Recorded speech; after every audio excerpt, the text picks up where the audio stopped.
بسم اللہ الرحمن الرحیم۔ السلام علیکم۔ اللہم صلی علی محمد وعلی آل محمد کما صلیت علی ابراہیم وعلی آل ابراہیم انک حمید مجید۔ اللہم بارک علی محمد وعلی آل محمد کما صلیت علی ابراہیم وعلی آل ابراہیم انک حمید مجید۔ قرب قیامت، دجال کا ظاہر ہونا علامت قیامت میں سے ایک علامت ہے۔ ناظرین، اگر آپ نے میرے چینل کو سبسکرائب نہیں کیا تو کر دیجئے، آپ کی محبت کا شکریہ۔ دجال کا فتنہ تاریخی انسان کی ابتدا سے لے کر انتہا تک تمام فتنوں سے بڑا اور خطرناک فتنہ ہے۔ اہل سنت اور محدثین نے اس کا منسلک کیا۔ مختلف حدیث میں دجال کا حلیہ بتایا گیا۔ ان تمام کو سامنے رکھتے ہوئے دجال کا جو حلیہ سامنے آتا ہے وہ یہ ہے: دجال ایک جوان مرد ہوگا، دراز قد ہوگا اور اس کی ایک آنکھ سے وہ کانا ہوگا، اور جو کانی آنکھ ایسی ہوگی جیسے پھولا ہوا انگور۔ اس کا سینہ چوڑا ہوگا اور ذرا اندر کی طرف دھسا ہوا ہوگا۔ دجال کی پیشانی چوڑی ہوگی، دونوں آنکھوں کے درمیان کافر لکھا ہوگا۔ اس کے بال گھنگریالے ہوں گے۔ دجال کے نکلنے سے پہلے ہی دنیا کی حالت بہت زیادہ بری ہوگی، جیسا کہ حدیث مبارکہ میں ہے۔ اس کے نکلنے سے 3 سال پہلے ہی دنیا میں قحط پھیل جائے گا۔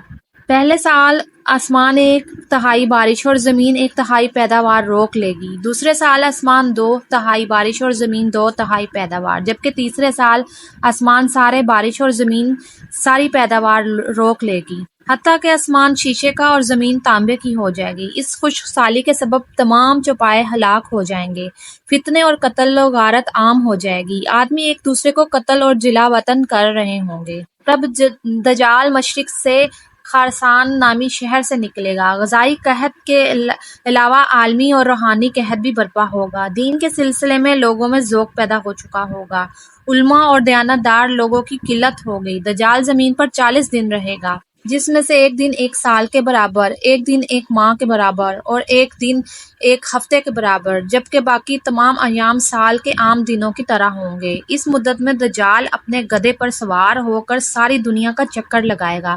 گدھے کا چوسا اتنا بڑا ہوگا کہ دونوں کانوں کے درمیانی فاصلہ 40 ہاتھ کے برابر ہوگا، اور اس گدھے کی رفتار کا یہ عالم ہوگا کہ ایک قدم اٹھائے گا تو 1 میل کی مسافت طے کرے گا، اور روئے زمین کا کوئی میدان ہی صحرائی اور پہاڑی علاقہ ایسا باقی نہیں بچے گا جہاں وہ نہ جائے۔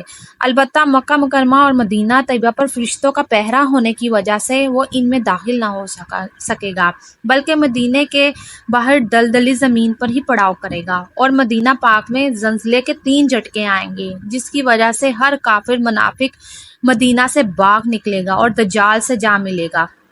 اس روئے مدینہ پاک پر منافق اور فاسق مرد و عورت سے خالص و پاک ہو جائے گا۔ اس لیے اس دن کا نام یوم اخلاص بھی ہے، اور بعض روایات کے مطابق بیت المقدس اور کوہ طور پر بھی نہیں جا سکے گا۔ دجال طرح طرح کے شعبوں کے ذریعے لوگوں کو ایمان برباد کرے گا، اور اس کی حدیث مبارکہ میں ہے کہ دجال کے ساتھ روٹیوں کے پہاڑ ہوں گے۔ دجال کے پیروکار کے علاوہ باقی لوگ سخت تکلیف میں ہوں گے۔ اس کے ساتھ 2 نہریں ہوں گی، جن میں سے ایک کو جنت اور دوسری کو دوزخ کہے گا۔ در حقیقت جسے وہ جنت کا نام دے گا وہ دوزخ، اور جسے وہ دوزخ کا نام دے گا وہ جنت ہوگی۔ اس کے کہنے پر آسمان سے بارش برسے گی، اور لوگوں کے سامنے وہ ایک شخص کو قتل کر کے پھر زندہ کرے گا۔ دجال کے فتنوں کی وجہ سے اہل ایمان سخت پریشانی اور تنگی کی عالم میں بھاگ کر دکان نامی ایک پہاڑ میں پناہ لیے ہوں گے، لیکن دجال ان کا پیچھا کر کے پہاڑ کا گھیرا کر لے گا۔ اہل ایمان سخت بھوک اور تکلیف میں مبتلا ہوں گے۔ تب اللہ پاک حضرت سیدنا عیسیٰ علیہ السلام کو نازل فرمائیں گے۔ حضرت سیدنا عیسیٰ علیہ السلام کو دیکھتے ہی دجال ایسے گھلے گا جیسے پانی میں نمک گھلتا ہے۔ آپ علیہ السلام دجال کو مقام لد پر قتل کریں گے، اور اس کے پیروکار میں سے کسی ایک کو بھی زندہ نہ چھوڑیں گے۔ ایک مرتبہ میں سمندر کی سفر پر نکلا۔ مسافروں کی کل تعداد 30 تھی، اور ہم سب ایک کشتی پر سوار تھے۔ ہمارا سفر انتہائی اطمینان کے ساتھ کٹ رہا تھا کہ اچانک ہوا چلنا شروع ہو گئی اور سمندر میں طوفان آ گیا۔ اس شدید ہوا اور طوفانی لہروں کے ہماری کشتی اور سمندر میں موجود دیگر کشتیاں ڈھولتی جاتی۔ کشتی کے مسافر صورتحال سے پریشان ہو گئے۔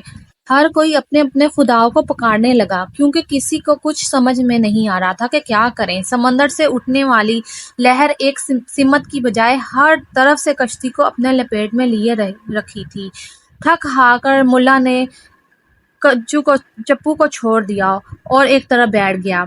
اب ہم میں سے ہر کسی کو یقین ہو چکا تھا کہ اب موت یقینی ہے۔ سورج غروب ہونے والا تھا، اس کی روشنی آہستہ آہستہ ختم ہوتی جا رہی تھی۔ شام کا اندھیرا، منزل کا کوئی پتہ نہیں تھا، یہ بھی خبر نہ تھی کہ کشتی کس سمت میں جا رہی ہے اور سمندر کی لہریں اب کب تک کشتی کو سلامت رہنے دیں گی۔ اس خوف و ہراس کی حالت میں رات گزر گئی اور صبح کی ہلکی ہلکی روشنی پھیلنے لگی۔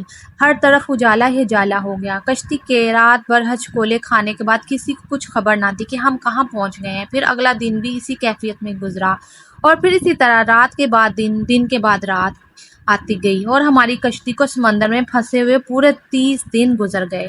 پھر اچانک 30 دنوں کے بعد صورتحال کے بعد بھولے بھٹکے مسافروں کو دور سے ایک ایسا نظارہ نظر آیا جیسے درخت سمندر میں کھڑے ہوں۔ 30 دن سے مصیبت میں پھنسے ہوئے مسافروں کو یہ منظر دیکھ کر امید کی کچھ کرن نظر آئی اور وہ وہاں جلد از جلد پہنچنا چاہتے تھے۔ جہاز جلدی جلدی کشتی چلانے لگا کہ ہم کسی طرح